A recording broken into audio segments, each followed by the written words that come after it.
ओम। जय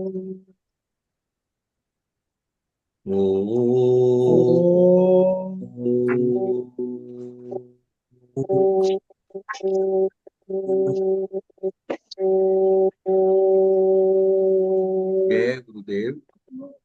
जय गुरुदेव। मैं जय जय गुरुदेव। गुरुदेव। जय गुरुदेव। जय जय गुरुदेव। मैं पुनः अपने सदगुरु भगवान तपोनिष्ठ ब्रह्मनिष्ठ युग पुरुष गुरु भगवान को के चरणों में अपना दंडवत प्रणाम अर्पित करता हूँ। और स्वामी अनंतानंद जी जो हमारे साथ हमेशा जुड़कर हर फ्राइडे को जुड़ते हैं और हमारा मार्गदर्शन करते हैं, मैं उनका बहुत बहुत धन्यवाद करता हूँ। मेरा प्रणाम है उनको। स्वामी जी, आपको मैं हृदय से नमन करता हूँ। और बहुत अच्छा लगता है जब आप जुड़ते हैं, तो बहुत अच्छा लगता है कि स्वामी जी आगे चलो। अ, हमारा मार्गदर्शन शुरू हो गया। मैं को को होस्ट हो गए। अब कभी अगर मैं अनम्यूट करता हूँ सबको, अगर किसी वजह से अनम्यूट करना पड़े, तो आप अपने आप को नहीं म्यूट करना पड़े, तो आप अपने आप को कभी भी अनम्यूट कर सकते हैं, क्योंकि आप होस्ट हैं। इसके साथ साथ मैं अपने सभी गुरु भाई बहनों का पुनः स्वागत करता हूँ। अभिनंदन है। और अभी आपकी आज की कार्रवाई, आज के काम कार्य शुरू करने के लिए मैं श्री अवधेश कुमार मिश्रा जी को आमंत्रित करता हूँ। अवधेश कुमार जी, आप आइए। जय गुरुदेव। जय जय गुरुदेव। जय गुरुदेव।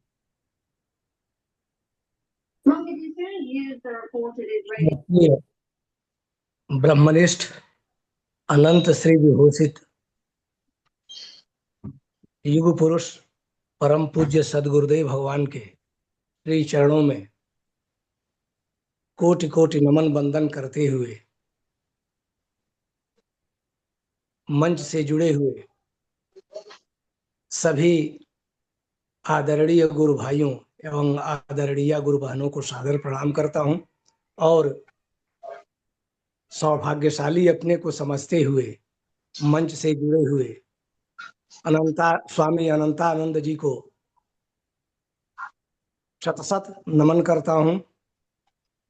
और परंपरानुसार सर्वप्रथम भगवान श्री कृष्ण का एक स्तवन प्रस्तुत करता हूं। वसुदेव वसुतम देवम कंसचाणूरमर्दनम देवकी परमानंदम कृष्णं वंदे जगद्गुरुम। कृष्णं वंदे जगद्गुरुम। यदा यदा हि धर्मस्य ग्लानिर्भवति भारत अभ्युत्थानमधर्मस्य तदात्मानं सृजाम्यहम्। परित्राणाय साधूनां विनाशाय च दुष्कृतां धर्म संस्थापनार्थाय संभवामि जुगे जुगे। और अब मंगलाचरण सह गुरु स्तवन प्रस्तुत करता हूं।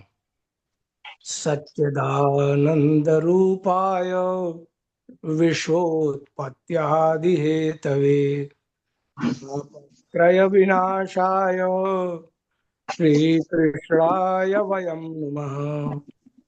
ब्रह्मानंदं परम सुखदं केवलं ज्ञानमूर्तिं द्वन्द्वातीतं गगनसदृशं तत्त्वमस्यादिलक्ष्यम् एकं नित्यं विमलमचलं सर्वधी साक्षिभूतं भावातीतं त्रिगुणरहितं सद्गुरुं तन्नमामि। सद्गुरुं तं नमामि। और अब मैं एक भजन प्रस्तुत करने के लिए आदरणीय गुरु बहन श्रीमती वर्षा सूद जी से सादर निवेदन करता हूं कि वे आज एक भजन प्रस्तुत करने की कृपा करें।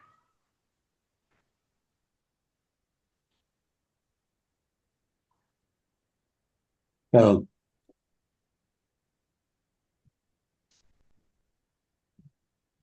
आदरणीय गुरुबहन वर्षा सूद जी, हाँ जी, अनम्यूट कर सकते हैं आप।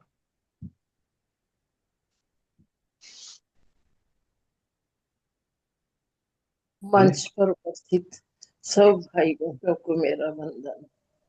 स्वामी जी अनंतानंद जी को और स्वरूप जी को मेरा बहुत बहुत प्रणाम। अनंत स्वरूप जी को मेरा बहुत बहुत प्रणाम।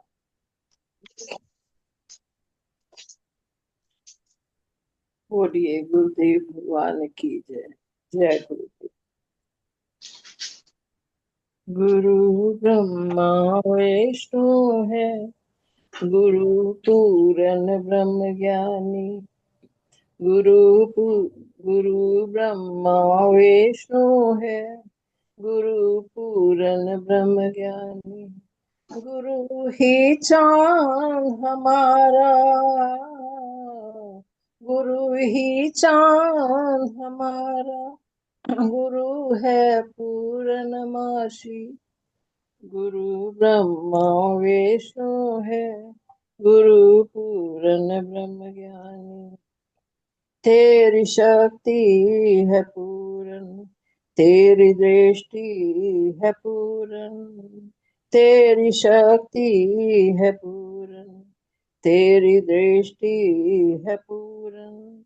तेरी वाणी है पूरन, तेरी रहमत है पूरन। जय पूरा गुरुदेव हमें जी। प्यार दिया ये इसका भजन है, का विश्लेषण करके ना, कह के थैंक्स पूरा करके हमें अब मेरे को देना, मैं प्यार अपने आप एंटर कर दूंगा, कहना इसके आगे आप। और किया सबको पूरन। गुरु ब्रह्मा विष्णु है, गुरु पूरन ब्रह्म ज्ञानी। गुरु ब्रह्मा विष्णु है, गुरु पूरन ब्रह्म ज्ञानी। करूं क्या तुमको अर्पण, वस्तु तीनों लोकों में। करूं क्या तुमको अर्पण, वस्तु तीनों लोकों में। किया जीवन समर्पण, तेरे चरणों में भगवान। किया जीवन समर्पण, तेरे चरणों में भगवान। तेरी रहमत से गुरुवर, तेरी रहमत से गुरुवर आज महका है गुलशन। गुरु ब्रह्मा विष्णु है, गुरु पूरन ब्रह्म ज्ञानी। गुरु ही चांद हमारा, गुरु है पूर्णमासी। गुरु ब्रह्मा विष्णु है, गुरु पूरन ब्रह्म ज्ञान। मेरे स्वामी तुम्ही हो, मेरे स्वामी तुम्ही हो। मेरे रहवर तुम्ही हो, मेरे स्वामी तुम्ही हो। मेरे रहवर तुम्ही हो, मेरे गुरुवर तुम्ही हो। मेरे भगवान तुम्ही हो, मेरे गुरुवर तुम्ही हो। मेरे भगवान तुम्ही हो। तुमने सब कुछ दिया है, तुमने सब कुछ दिया है। कोई कोई कमी है न बाकी। गुरु ब्रह्मा विष्णु है, गुरु पूरन ब्रह्म ज्ञानी। गुरु ब्रह्मा विष्णु है, गुरु पूरन ब्रह्म ज्ञानी। कितने एहसान तेरे हैं, कितनी मेहरबानी है। कितने एहसान तेरे हैं, कितनी मेहरबानी है।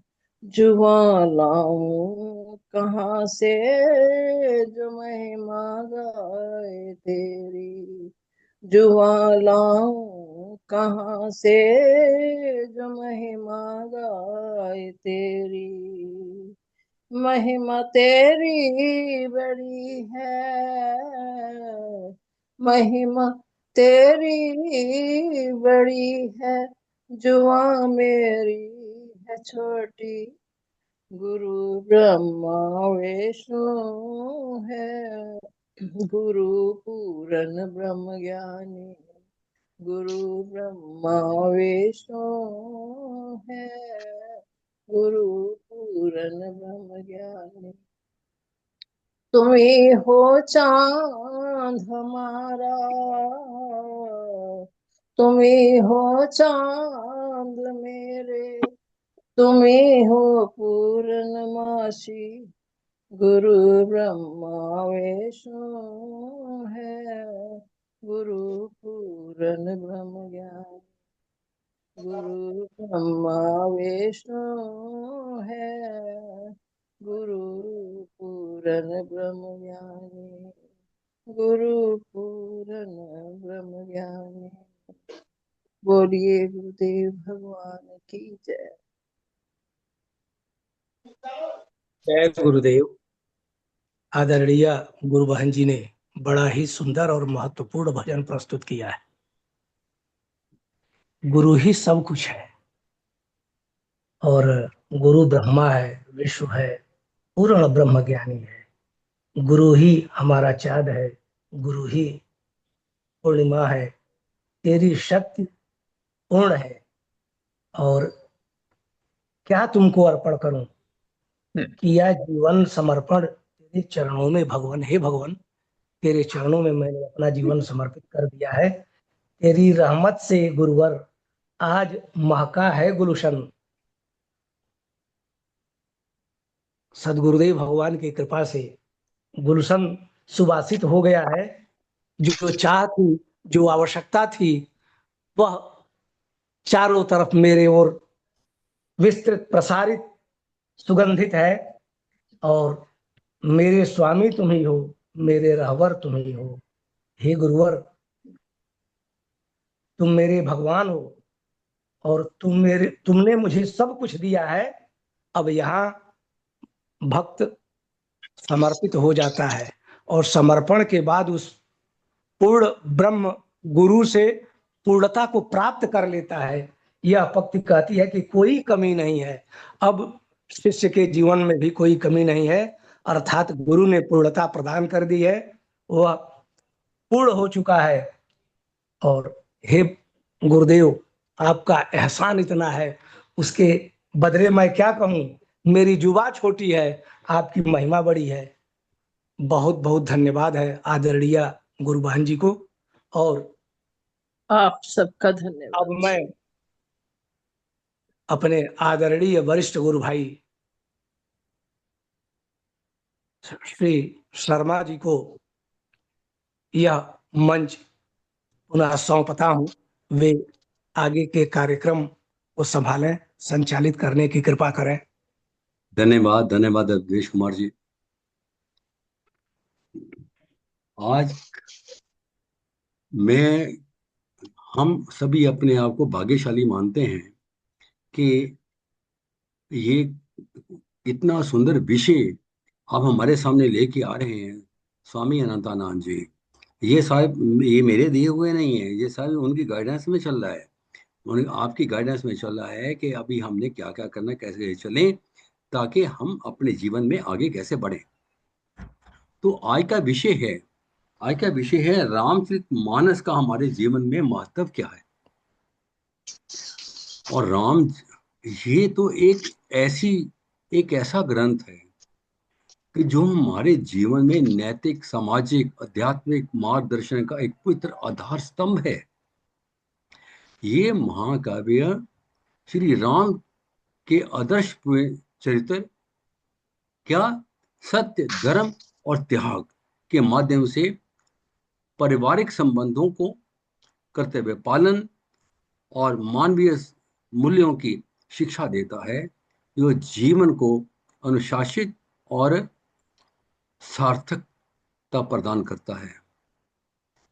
और इसके कुछ आज की चर्चा में काफी लोग हैं, तो मैं यादाना कहते हुए थोड़े से शब्द, थोड़ा सा मुख्य बिंदु पर मैं कहना चाहता हूं कि रामचरितमानस का जीवन में मुख्य महत्व इस प्रकार क्या है। आदर्श जीवन की प्रेरणा। आदर्श जीवन की प्रेरणा कैसे दी है? ये हम ये भगवान राम आदर्श पुत्र के रूप में है, आदर्श भाई के रूप में, आदर्श पति के, आदर्श राजा के रूप में इन्होंने अपना आचरण, इन्होंने अपना निभाया, इन्होंने अपना आचरण का पालन करते हुए सिखाया है कि समाज को सद्भावना से कैसे आगे बढ़ना चाहिए। हर आदमी के कर्तव्य क्या हैं, भाई के कर्तव्य क्या हैं, पति के कर्तव्य क्या है, उन्होंने किस और इसके पश्चात नैतिक शिक्षा और पवित्र निर्माण, ये सत्य, करुणा, क्षमा और धैर्य जैसे गुणों को जीवन में अपनाने के लिए प्रेरित करता है, जिससे व्यक्तिगत और सामाजिक व्यक्ति का विकास होता है। इन्होंने अपने जीवन में पारिवारिक व सामाजिक मूल्य, ये रिश्तों का इसमें कैसे बताया कि ये रिश्तों के आधार, त्याग और कर्तव्य पालन के महत्व को रेखांकित करता है। ये हमें सिखाता है कि कठिन समय में भी धर्म का मार्ग नहीं छोड़ना है।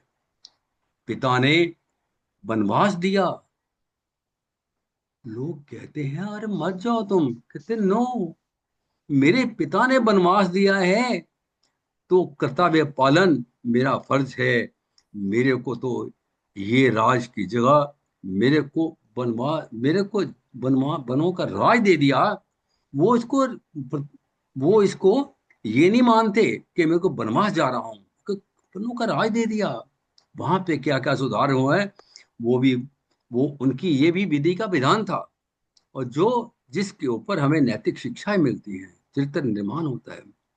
और आपने पारिवारिक व सामाजिक मूल्यों के बारे में हमें बहुत कुछ बताया है। ये रिश्तों में आदर, त्याग, कर्तव्य पालन के महत्व को रेखांकित करता है। ये हमें सिखाता है कि कठिन समय में धर्म का मार्ग नहीं छोड़ना चाहिए। आध्यात्मिक मार्ग में भी ये जो रामचरितमानस है, एक ऐसा ग्रंथ है जो आत्म बल और शांति प्रदान करता है, जिससे मानसिक तनाव कम होता है और ईश्वर के प्रति श्रद्धा बढ़ती है। आप कहते हैं ना, राम से बड़ा राम का नाम, अभी भजन लगा हुआ था और कितना अच्छा लग रहा था। और ये एक सांस्कृतिक धरोहर भी है। ये ना केवल धार्मिक ग्रंथ है, बल्कि भारतीय संस्कृति का आधार भी है, जो पीढ़ियों से लोगों को जीवन जीने की शिक्षा देता रहेगा। और क्या करेंगे, और अगर ये कहें कि रामचरितमानस हमें मर्यादा में रहकर जीवन जीने और हर परिस्थिति में धर्म के मार्ग पर चलने की शिक्षा देता है। क्यों?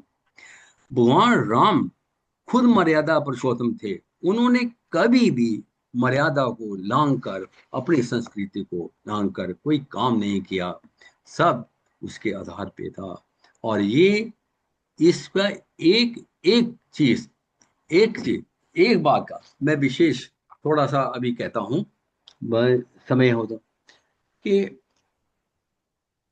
भगवान राम ने युद्ध जीत लिया, लंका, वो रावण को मार दिया, और अपने शिविर में बैठे हैं, तो उधर से मंदोदरी आ रही है। मंदोदरी उनको पूछने आ रही है, ये जानने आ रही है कि क्या कारण था कि वो उसके में मेरे प्रति की मृत्यु हुई, क्या विशेषता थी आप में अपने वाईफाई तो है यहाँ पे, उसमें उसका क्या क्या हुआ, पासवर्ड? जब वो आ रही थी समुद्र मैं उधर पीछे से, उनकी पीठ थी, आगे से परछाई पड़ी, उनकी परछाई जब आती है, परछाई आती है, कोई बात मान, नहीं, हेलो, हाँ आप जी ऐसे बताओ।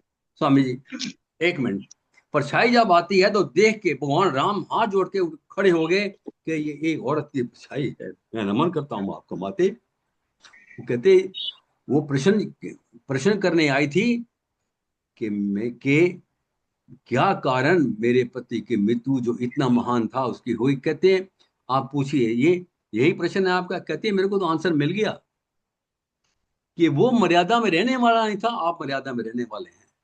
बस इसी के साथ मैं अपनी वाणी को विराम देता हूँ। थोड़ा यह शायद लंबा टाइम ले लिया मैंने, और अभी हम मैं आमंत्रित करूंगा स्वामी अनंत स्वरूप जी को। आप कुछ कहना चाहेंगे इस विषय में? बोलिए गुरुदेव भगवान की जय। हम्म। बहुत ही अच्छे शब्दों में कुलदीप जी ने रामायण का मुझको महत्व। लगता है आपको तकलीफ देता हूँ मैं। ठीक है, सुबह सुबह। और भी आया थे रामायण के महत्व को अभी जो कुलदीप जी ने अपने शब्दों में अंकित किया है, बहुत ही सटीक है। रामायण का महत्व क्या है, दो शब्दों पर विचार करके देखें, भव और भाव। भव और भाव, ये भव क्या है और भाव क्या है, दोनों से पार ले जाने की जो क्षमता है रामायण में, रामायण के माध्यम से हम जीवन में उतार सकते हैं। भव क्या है और भाव क्या है? भव है संसार, भव सागर से पार होने का नाम भव है, और भव से पार केवल और केवल भाव से ही हुआ जा सकता है। तो भव से पार होने के लिए, भाव की प्रधानता लाने के लिए रामायण अपने बहुत कुछ अंकित करती है, बहुत कुछ प्रेरणा देती है। और एक एक दृष्टांत जो है अगर देखा जाए तो रामायण का बहुत बड़ी प्रेरणा का स्रोत है। आप देखें, शुरू से करें निषाद राज की, क्या क्या क्या प्यार, क्या समर्पण है, क्या उनके भाव हैं, किस तरह से भावित होकर, किस तरह से जो है निषाद राज ने भगवान राम को पार उतारा, ये देखो। और फिर देखो, देखो प्रेम, भरत का प्रेम देखो, किस तरह से नौछावर हो गया अपने भाई पर। भाई में प्रेम की कैसे भ्रातृ भाव कैसे रखा जाता है, इसको समझाया।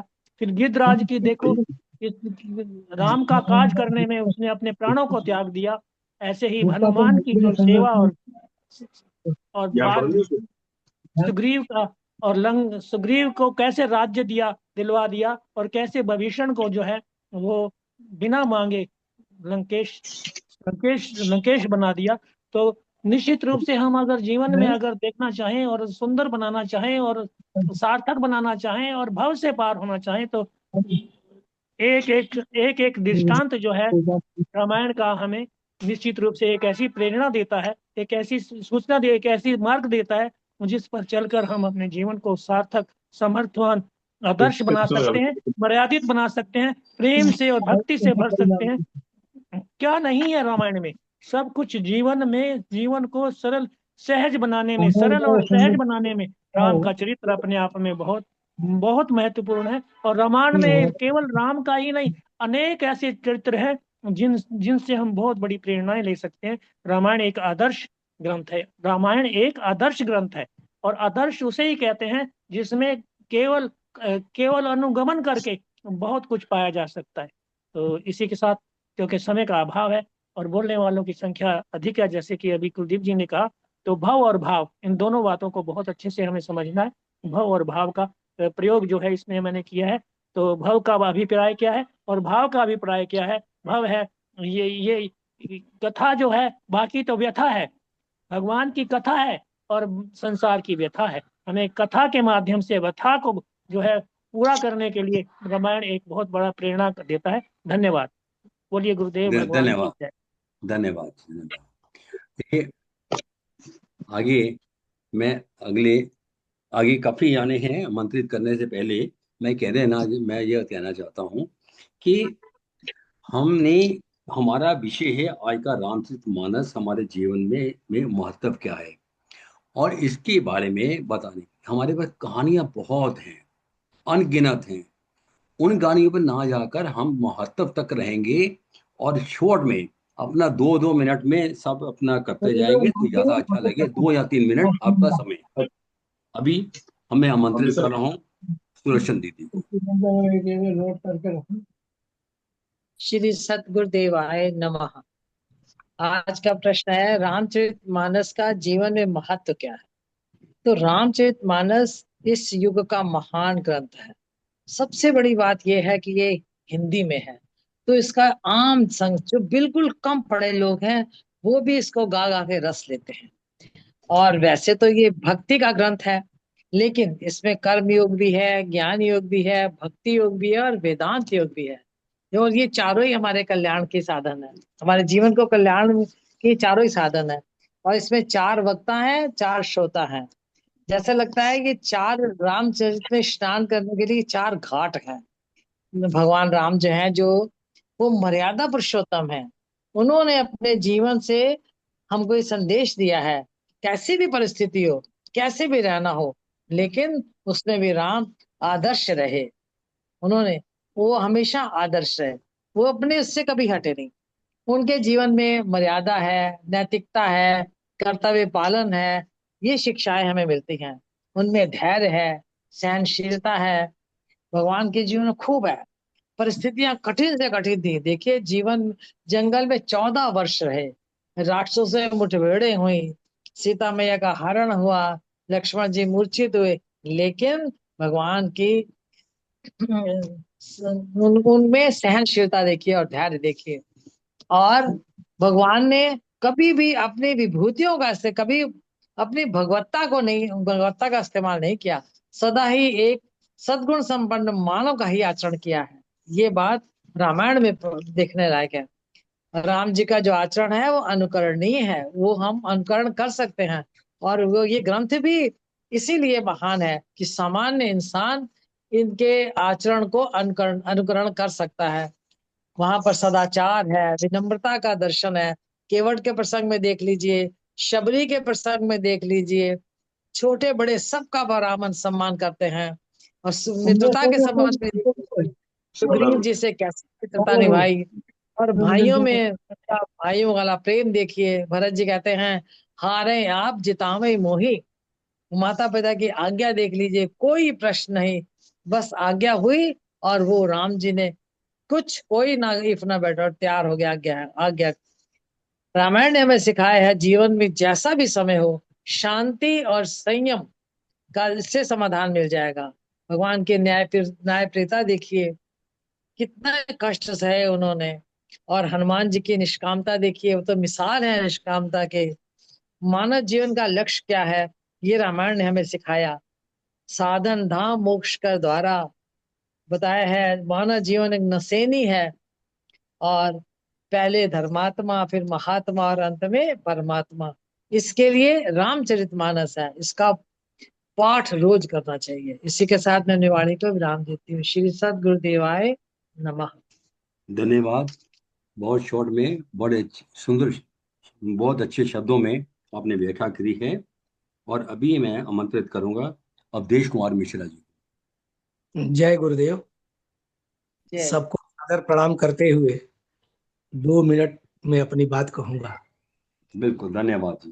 सर्वप्रथम इस महान ग्रंथ के रचनाकार गोस्वामी तुलसीदास जी को नमस्कार कर लेना चाहता हूँ।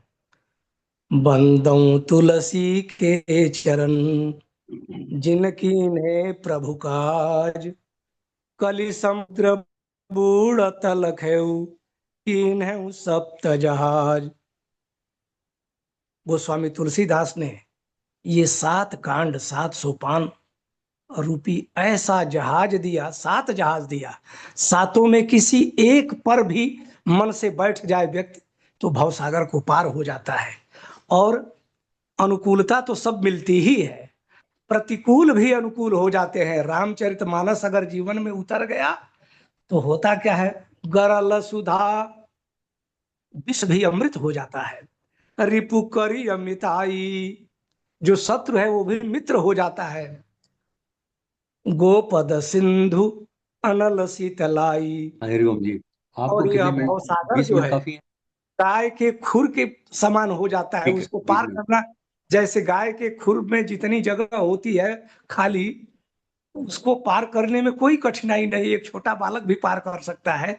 उसी तरह यह भावसागर लघु हो जाता है। और जो अनल विपरीत गुण वाले सब ये हैं, अनुकूल हो जाते हैं। ये रामचरितमानस की महिमा है। और इसके बारे में कहा गया है, ये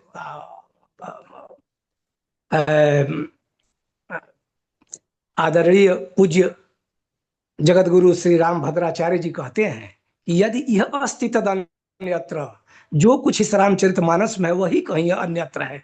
यन्ने हास्ति न क्वचित, जो इसमें नहीं है वो कहीं नहीं है। इन्हीं शब्दों के साथ मैं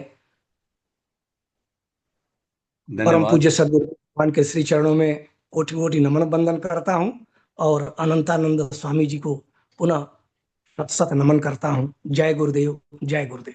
जय गुरुदेव, जय गुरुदेव जी, जय गुरुदेव। वे मीनू पोपली जी हैं? मीनू पोपली जी आप नहीं जुड़े शायद। अच्छा, मीनू पोपली नहीं जुड़े हुए। सीमा अग्रवाल जी, आप आमंत्रित हैं। जय गुरुदेव। जय गुरुदेव। बस शॉर्ट में 2 मिनट में, 2 मिनट का समय है, मैं कर लीजिए। जी, गुरुदेव भगवान के चरणों में कोटि कोटि नमन करते हुए, स्वामी जी को प्रणाम करते हुए, सभी सत्संगी भाई बहनों को जय गुरुदेव। रामचरित मानस एहि नामा, सुनत श्रवण पाई विश्रामा। मन करी विषय अनल बन जरई, होई सुखई जो एहि सर परही। रामचरित मानस का नाम जिसके कानों में पड़ जाता है वहाँ शांति मिलती है। मन रूपी हाथी विषय रूपी दावानल में जल रहा है, वह यदि रामचरित मानस रूपी सरोवर में आन पड़े तो सुखी हो जाता है। रामचरित मानस कोई किताब नहीं है, स्वयं भगवान है और उनकी लीला है।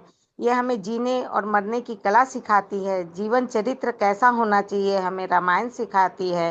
रामचरितमानस के बिना हमारा जीवन प्राण के बिना शरीर के जैसा है। वह नौका है, यह वह नौका है जो संसार से पार लगाती है। अगर रामचरितमानस हमारे जीवन में ना हो तो हमारा जीवन उफनती नदी के समान होगा जिस पर कोई बांध नहीं है।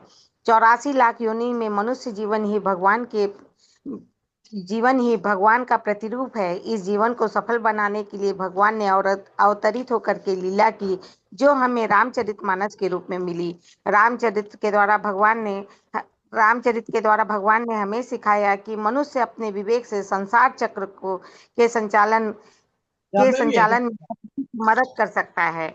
आप और हम इस सत्संग से जुड़े हैं, इसका श्रेय भी रामचरितमानस को ही जाता है, क्योंकि इस ग्रंथ ने हमें सिखाया है कि समय और हमें उम्र में कौन सा कार्य करना चाहिए। हम मन वचन और काया से इतने मजबूत इसलिए हैं कि हमारे जीवन में यह ग्रंथ है।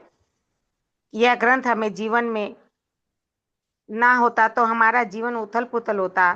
भगवान ने स्वयं परमात्मा है जो जिनके कारण ये सृष्टि चलती है। धरती पे आने की क्या जरूरत है, लेकिन इस मनुष्य जीवन को सफल कैसे बनाना है और इस योनि से कैसे उबरना है, इसलिए भगवान ने स्वयं लीला की रची है, जो हमें रामचरितमानस के रूप में प्राप्त हुई है। इतना कहकर मैं अपनी वाणी को विराम देती हूँ। जय गुरुदेव। जय गुरुदेव। धन्यवाद, धन्यवाद। बहुत अच्छी प्रस्तुति, बहुत अच्छे तरीके से आपने बताया। और अभी आमंत्रित हैं सुरेश कुमार जी, सुरेश चंद्र जी।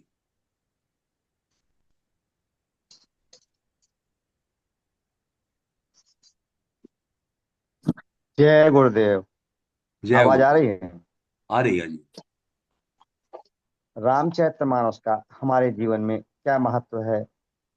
रामचरितमानस का हमारे भौतिक जीवन में बहुत महत्व है। रामचरितमानस के में भगवान राम ने कौशल्या की गोद में अवतार लिया। सगुण उपासना वालों को साकार रूप में दर्शन देकर व्यवहारिक जीवन की राह बताई।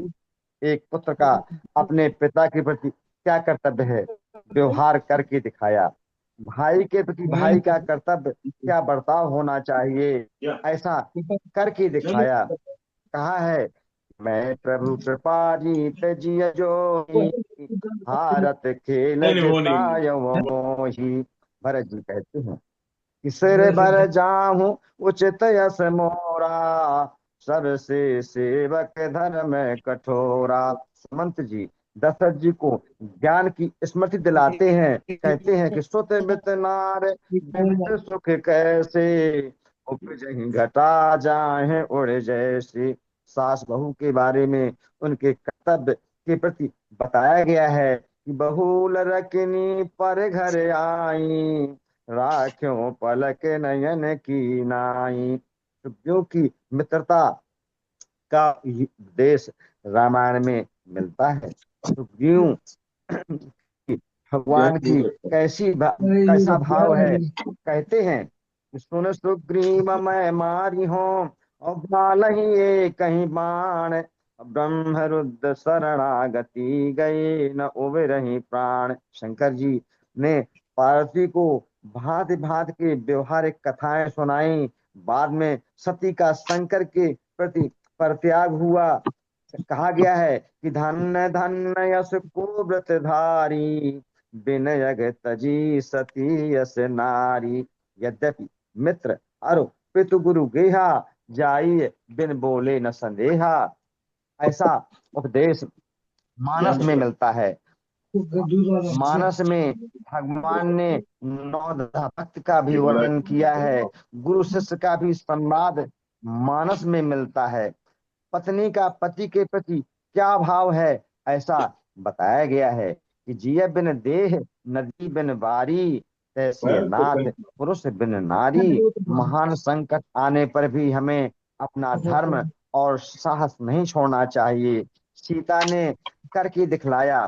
पात्र को ही अमृत का लाभ मिलता है, अपात्र को अमृत का लाभ नहीं मिलता। जैसा कहा गया है कि सुधा वृष्टि भई दो दल ऊपर, जिये बालुक नहीं रजनीचर।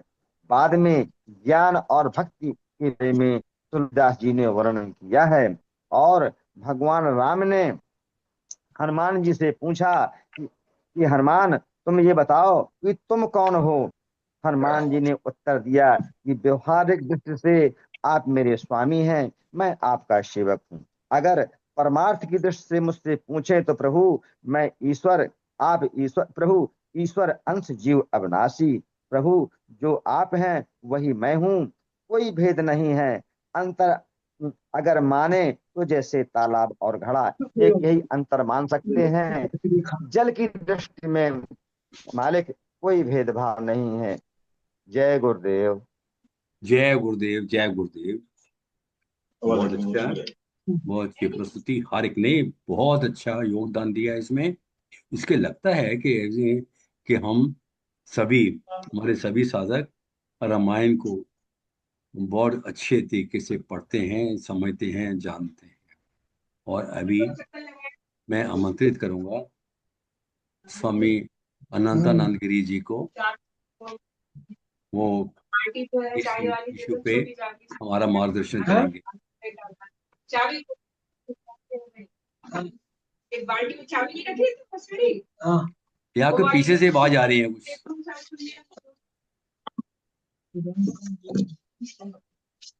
बोलिए सतगुरुदेव महाराज की जय।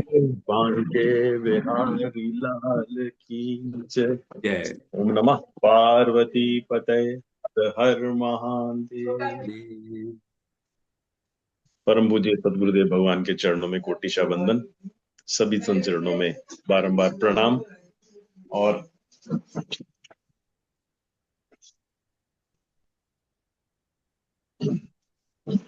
और समुपस्थित सभी भाई बहनों को हृदय से अभिनंदन। आज का विषय है रामायण की हमारे जीवन में महत्वता। तो राम की कितनी महत्वता है, इसको सबने अपने अपने भावों में व्यक्त किया। सबके बहुत अच्छे सुंदर विचार थे। और राम रक्षा स्तोत्र में कहते हैं कि राम रामेति रामेति रमे रामे मनोरमे, सहस्त्र नाम तत्तुल्यम राम नाम वरानने। अर्थात भगवान राम का एक नाम विष्णु के 1000 नामों के बराबर है। तत्तुल्यम राम नाम वरानने। इतने राम नाम की महत्वता है। और इसीलिए हमारे कोई मिलता है तो राम राम, जाता है तो राम राम, कुछ पूरा हो गया तो राम राम, अच्छा हो गया तो राम राम, किसी ने कुछ ऐसा विशेष कर दिया तो राम राम। किसी ने पाप कर दिया तो राम राम। तो राम जन्म से लेकर मृत्यु तक भारतीय जीवन का प्राण है, और राम ही हमारे मर्यादा पुरुषोत्तम है, राम ही हमारे आराध्य है, राम ही हमारे सब कुछ है। इसलिए जितनी राम नाम की महिमा है, चाहे वो सगुण साकार वाले भक्त हों और चाहे निर्गुण निराकार वाले हों, सभी ने राम नाम की महिमा गाई है। इस बारे में सभी जो है वो एक मत है। कबीर जैसे निर्गुणवादी भी, वो भी राम नाम की महिमा गाते हैं। गुरबाणी में भी राम नाम की महिमा, सब जगह राम नाम की महिमा का अत्यंत अत्यंत बार वर्णन है। तो राम नाम की कितनी महिमा है, और राम नाम का ये बंद कर देना। तो राम नाम की कितनी महिमा है और राम नाम का कितना जो है प्रभाव है हमारे जीवन में, उसका आज भूमिका के तौर पर अगर हम रामायण की आरती पढ़ें तो पता चलता है कि रामायण में क्या है। तो आरती में आता है, गावत ब्रह्मा दिक मुनि नारद, जिसको ब्रह्मा आदि मतलब सभी मुनि, गावत ब्रह्मा दिक मुनि नारद, नारद और ब्रह्मा जी जैसे ऋषि भी, वाल्मीकि विज्ञान विशारद, और वाल्मीकि जी जो विज्ञान के विशारद हैं, भक्ति के विशारद हैं, विशारद कहते हैं स्पेशलिस्ट को, विशारद, सुक सनकादि शेष और शारद, सुखदेव जी, सनकादि चारों भाई, सनत सनंदन संत कुमार, सुक सनकादि शेष जी और माता शारदा सरस्वती, शेष और शारद, वर्णि पवन सुत कीरतिनी की आरती श्री रामायण जी। अर्थात इतने लोग इसकी महिमा गाते हैं, कोई एक नहीं गाता। गावत ब्रह्मा दिक मुनि नारद, वाल्मीकि विज्ञान विशारद, सुख सनकादि शेष और शारद, वर्णि पवन सुत कीरतिनी की आरती श्री रामायण जी की। और उसके आगे उसकी महिमा का वर्णन करते हैं कि रामायण में है क्या। तो कहते हैं कि गावत वेद पुराण अष्टदश, जो वेदों में पुराणों में बात कही गई है, 4 वेदों में और 18 पुराणों में, अष्टदश, गावत वेद पुराण अष्टदश, 6 शास्त्र, 6 शास्त्र हैं हमारे। आस्तिक शास्त्र जो है वो 6 हैं, न्याय है, वैशिष्ट है, सांख्य है, योग है, उत्तर मीमांसा है और पूर्व मीमांसा है। तो गावत वेद पुराण अष्टदश, 6 शास्त्र सब ग्रंथन को रस, सभी ग्रंथों का रस है। इसमें ये नहीं कि खाली भक्ति है, खाली ज्ञान है, खाली व्यवहार है, ऐसा नहीं है। क्योंकि बाकी जितने भी ग्रंथ हैं वो एक विषय को लेकर चलते हैं, लेकिन जो रामायण है, रामचरितमानस है, ये एक ऐसा इंसाइक्लोपीडिया है जिसमें सभी विषयों का समावेश किया गया है, चाहे वो लौकिक है और चाहे वो पारलौकिक है, चाहे हमारे परिवार की चर्चा है और चाहे अध्यात्म की चर्चा है, चाहे ब्रह्म की चर्चा है और चाहे कोई भी चर्चा है, सभी विषयों को लिखा गया है। इसलिए कहते हैं कि गावत वेद पुराण अष्टदश, 6 शास्त्र सब ग्रंथन को रस, ये सभी ग्रंथों का रस है। सार अंश सम्मत सब ही की, ये सबका सार है। सार रूप में तुलसीदास जी ने हमको रामायण दिया है। हम ग्रंथ नहीं पढ़ सकते, हम वेद नहीं पढ़ सकते, हम पुराण नहीं पढ़ सकते, हम शास्त्र नहीं पढ़ सकते, उनकी क्या दार्शनिक विवेचनाएं हैं वो हम नहीं कर सकते, लेकिन उनको सीधे सीधे सरल शब्दों में उन्होंने हमको दे दिया है रामायण के रूप में, रामचरितमानस के रूप में। गावत वेद पुराण अष्टदश, 6 शास्त्र सब ग्रंथन को रस, मुनि जन धन संतन को सर्वस, सार अंश सम्मत सभी की। ये मुनियों का धन है, जो मुनियों ने अर्जन किया है, जो ऋषियों ने अपनी तपस्या के बाद अर्जन किया है, उसी धन को, उसी उनकी तपस्या को, उसी उनके अनुभव को तुलसीदास जी महाराज ने हमारे सामने जो है वो रख दिया है। मुनि जन धन संतन को सर्वस, सार अंश सम्मत सभी की। फिर वो कहते हैं कि गावत संतत शंभु भवानी, इसको जो है वो शंभु और भवानी अर्थात भगवान शिव और माता पार्वती, हमारे जितने भी ग्रंथ हैं उनमें केवल भगवान शंकर और पार्वती ही ऐसे हैं जो अध्यात्म की चर्चाएं करते हैं। ना तो विष्णु लक्ष्मी करते हैं, ना ब्रह्मा जी और सरस्वती करते हैं, लेकिन जब भी कथा शुरू होती है, जब भी कोई जिज्ञासा होती है, तो पार्वती जी प्रश्न करती हैं और शंकर जी समाधान करते हैं।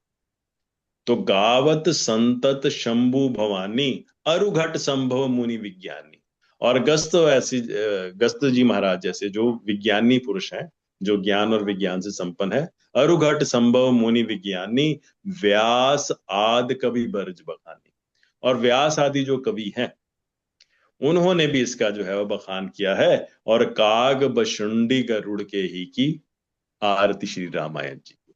ये काग बशुंडी जी और गरुड़ का संवाद है, शंकर और पार्वती का संवाद है, अगस्त ऋषि का और बाकी का संवाद है। तो काग बशुंड गरुड़ के ही की आरती श्री रामायण जी की। फिर वो कहते हैं कि कलिमल हरण विषय रस फीकी। ये किस कथा का सार क्या है, इससे लाभ क्या होगा? ये तो चलो सबने गा लिया, सबने उसकी महिमा गा ली, वेदों ने गा ली, पुराणों ने गा ली, शंकर जी ने गा ली, नारद जी ने गा ली, लेकिन क्या इसका लाभ है, हमारे जीवन में क्या लाभ है? वो कहते हैं कलिमल हरणी विषय रस फीकी। जे कलिमल का जितना भी है मल है, इस कलयुग का जितने भी दोष हैं, कलिमल हरणी उसको ये हरण करने वाली है। विषय रस फीकी, और जो विषयों का रस है उसको ये फीका कर देती है, उसका ये नाश कर देती है। कलिमल हरणी विषय रस फीकी, सुभग सिंगार मुक्ति जुबती की। और जो मुक्ति रूपी युवती है, उस जो श्रृंगारित होती है, वो इसी राम कथा से ही होती है। सुभग सिंगार मुक्ति जुबती की, दलन रोग भव मूर अमी की। ये जो भव का हमको रोग लगा हुआ है, जन्म मरण का रोग लगा हुआ है, भव मूर अमी की, उसको ये मारने के लिए और नया जीवन देने के लिए, ज्ञान देने के लिए ये संजीवनी बूटी के समान है। जैसे वो मृत को जीवित कर देती है, ऐसे ही हमारे जीवन में ये ज्ञान भक्ति वैराग्य दे देती है। और तात मात सब विधि तुलसी की। ये तुलसी जी कहते हैं कि ये जो रामायण है, यही मेरी तात है, यही मेरी पिता है, यही मेरी माता है।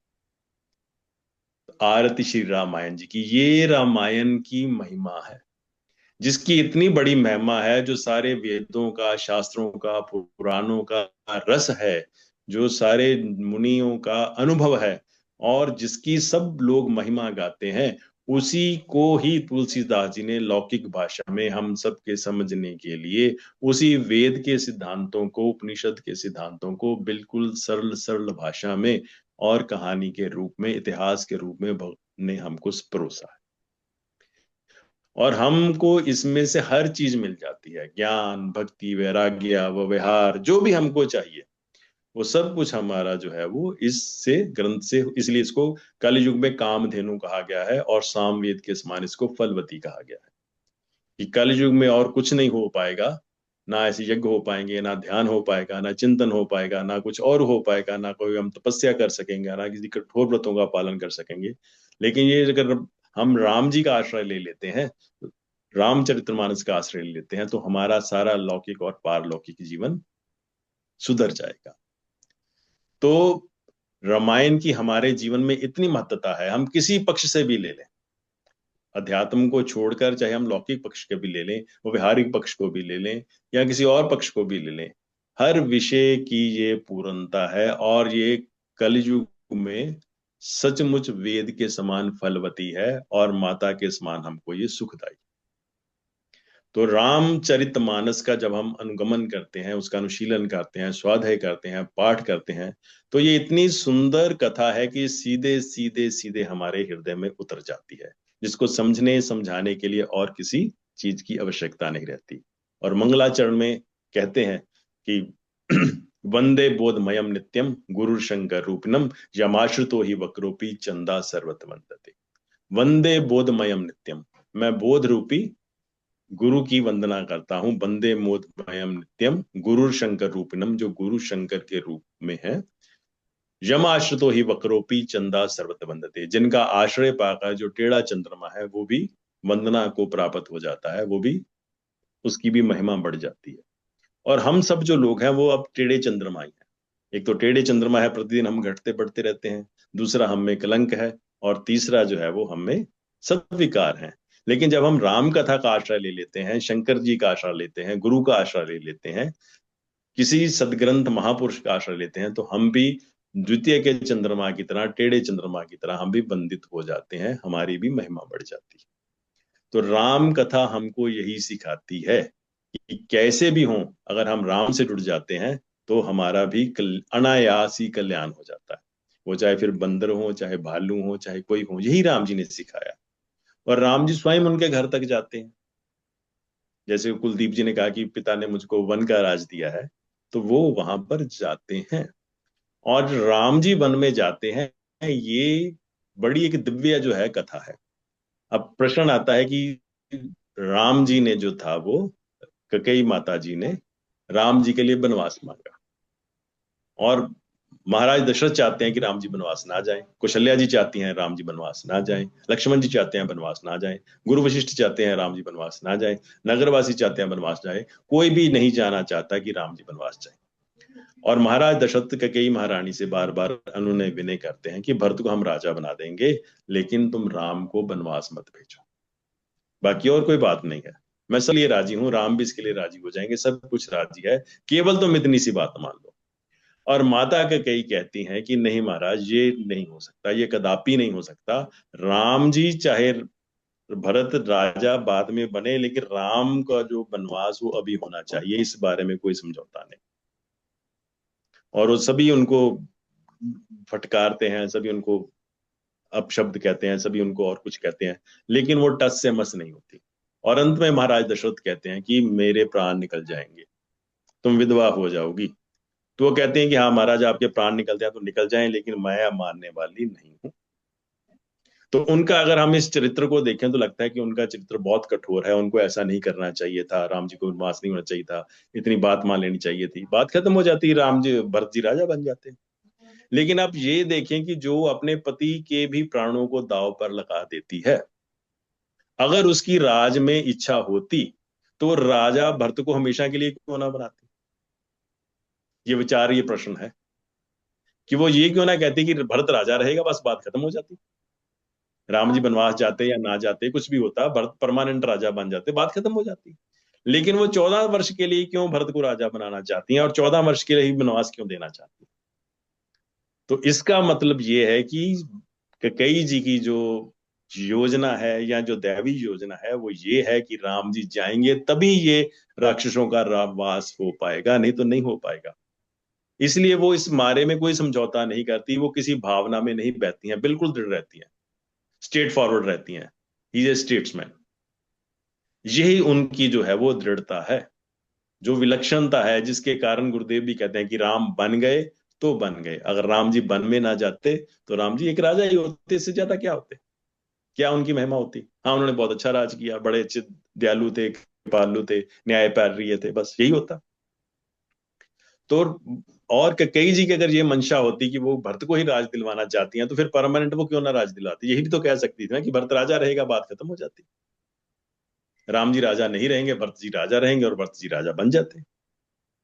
लेकिन वो 14 वर्ष के लिए क्यों बनाना चाहते हैं, इसलिए ये जो ऐसी दैवी योजना है, अगर ये भगवान वहां ना जाते वन में, तो क्या चबरी का उद्धार होता, क्या राक्षसों का नाश होता, क्या सब कुछ होता।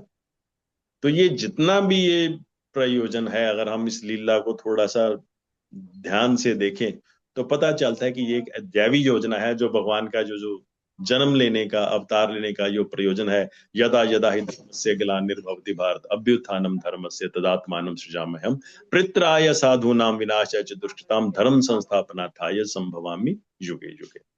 और वो धर्म की स्थापना करने के लिए और राक्षसों का नाश करने के लिए, दुष्ट जो लोग हैं उनका नाश करने के लिए वो कहां तक जाते हैं, एक जंगल जंगल वन वन वो पैदल घूमकर ऋषियों को कहते हैं कि निश्चर ही रूम ही भुज उठाए प्रण की। उन्होंने कहा कि मैं इस धरती को निश्चरों से रहित कर दूंगा।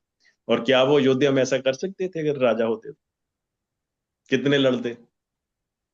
तो ये जितनी भी योजना है, और उसी योजना के अधीन ही, गुरुदेव की कृपा के अधीन ही हमको इस रामचरित मानस पर चिंतन करने का अवसर प्राप्त हो रहा है।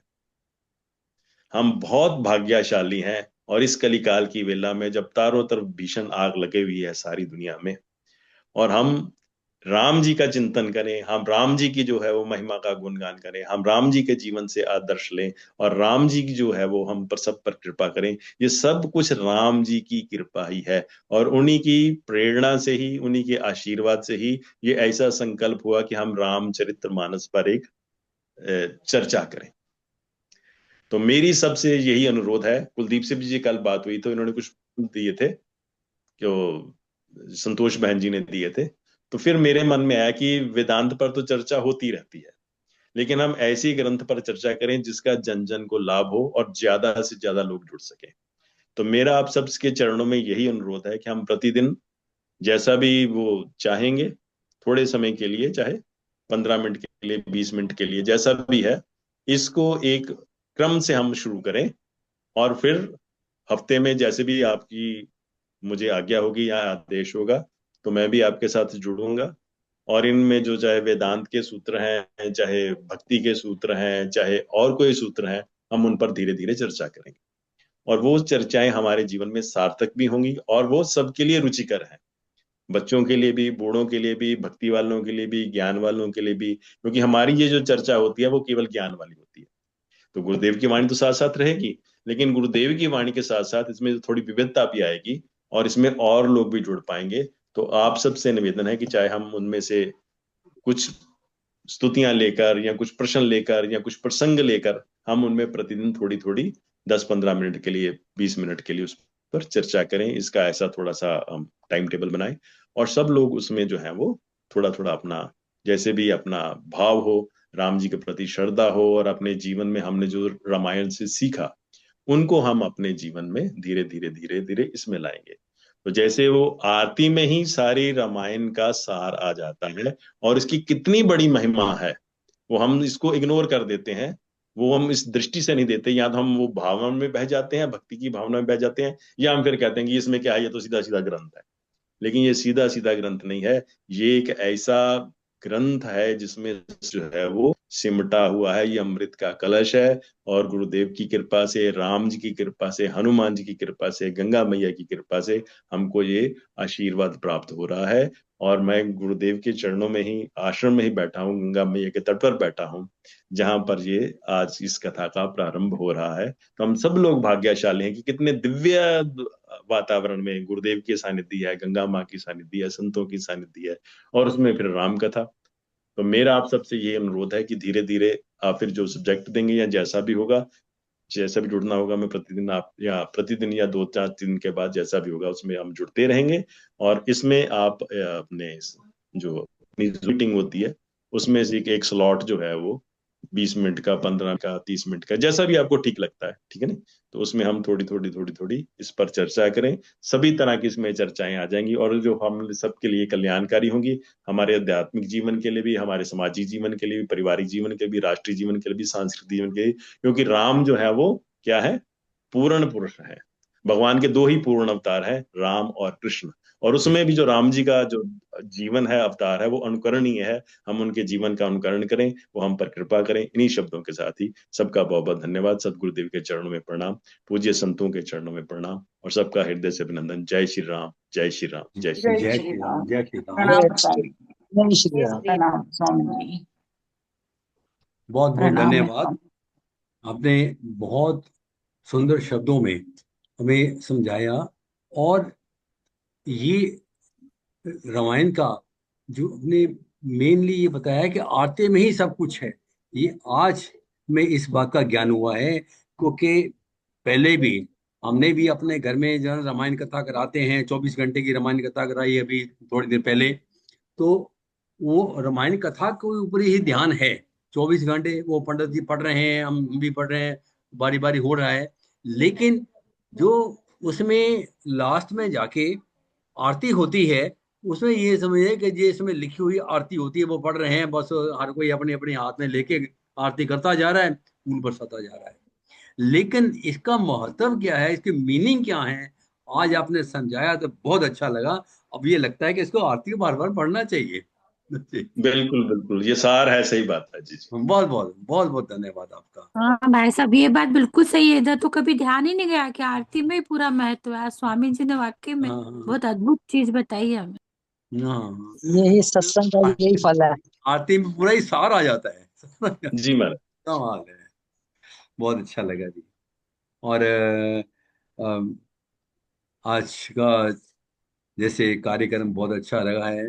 और पहले आपसे भी निवेदन है, थोड़ा सा 15 थोड़ा पहले जुड़ जाया करें, क्योंकि इससे पहले जब ये कार्यक्रम होगा, भगवान राम के भजन लगते हैं, आपको बहुत सुंदर लगे, बहुत अच्छे लगेंगे, बहुत अच्छे लगेंगे। 7:45 से हम शुरू करते हैं कार्यक्रम, 7:45 से शुरू होता है जी। सबसे ये निवेदन उदित है। जी, कुलदीप जी, हाँ जी, मेरा निवेदन ये है कि जो हम भजन से शुरू करते हैं सत्संग, वो जो है रामायण के दोहों से या चौपाइयों से शुरू किया करें। जी वो ज्यादा कोई अच्छा, भी ज्यादा हाँ, ये भी हाँ हाँ ये बहुत अच्छी राय है, बहुत अच्छी राय है। बहुत अच्छा जी जी। और बहुत अच्छा गुरुदेव तो है। अपना हो प्रवचन सकता ही है, जयराम जयराम जयराम लेकिन से शुरू करते हैं। वो ये जो है, जिस दिन हम ये करेंगे फ्राइडे को रामायण के ऊपर शिक्षा करेंगे, तो राम की ये चौपाइयों से शुरू हो जाएगा, क्योंकि हर व्यक्ति इससे कस्टम नहीं है, हर आदमी नहीं कर सकता। गिने चुने लोग हैं जो राम की कर चौपाइयों सकता से कर सकते हैं। नहीं, कर सकते हैं, ये कोई मुश्किल काम कुलदीप नहीं जी, है। आप यहाँ पर ये हो मिस्टेकन सकता है है, सर। हाँ जी, जब ये मुश्किल होगा, नहीं, कोई मुश्किल मुश्किल नहीं नहीं है। है। वो पढ़ हाँ, लिख कर अपने सामने रखें और शास्त्रों श्लोक में और चौपाइयाँ पढ़ें। निभेगा, शर्मा जी में निभ जाएगी बात, ये कोई बात नहीं, निभेगी। इसके ऊपर अलग से विचार करेंगे। और अभी हम तो अलग से आप कर लेना जी जी हाँ, जी। हाँ, अभी हम आराम से जैसे आपकी सम्मति हो, ठीक है ना, हाँ उस बिल्कुल ढंग से बिल्कुल। आप विचार अभी कर ठीक है। लेना, ठीक है। हाँ, अभी बड़ा कार्यक्रम सुंदर राय है। विश्राम की ओर चलेंगे। हाँ जी, वो जो है ना, अपना बाद में हम बात कर लेंगे इंडिविजुअली, अलग से फोन पे बात कर लेना मेरे ठीक से। है, ठीक है, और ठीक है। अभी हम कार्यक्रम के विश्राम की ओर चलेंगे। वो भी स्वामी अनंतानंद गिरी जी को से निवेदन है कि विश्राम करवाएंगे। चलो, वो आता है सबको, राम रामेति रामेति रमे रामे मनोरमे, ये आता है मंत्र, उससे हाँ करें जी, या हाँ जी, हाँ जी। आता है नहीं, आता है।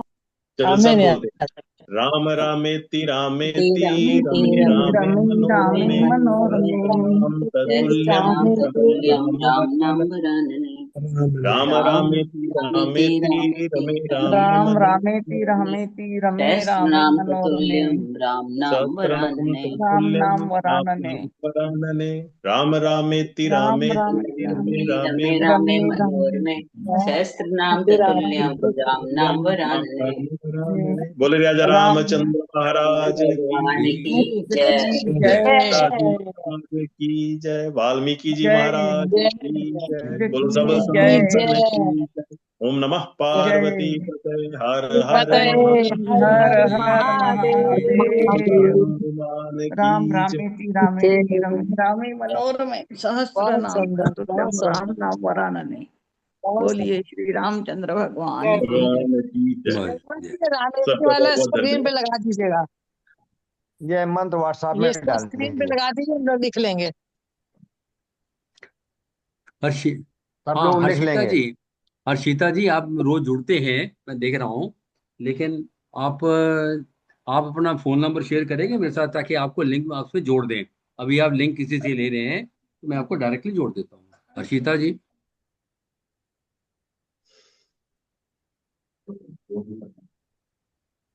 हाँ हर्षिता, नहीं है, अच्छा अच्छा, श्री राम, ठीक है। हम्म,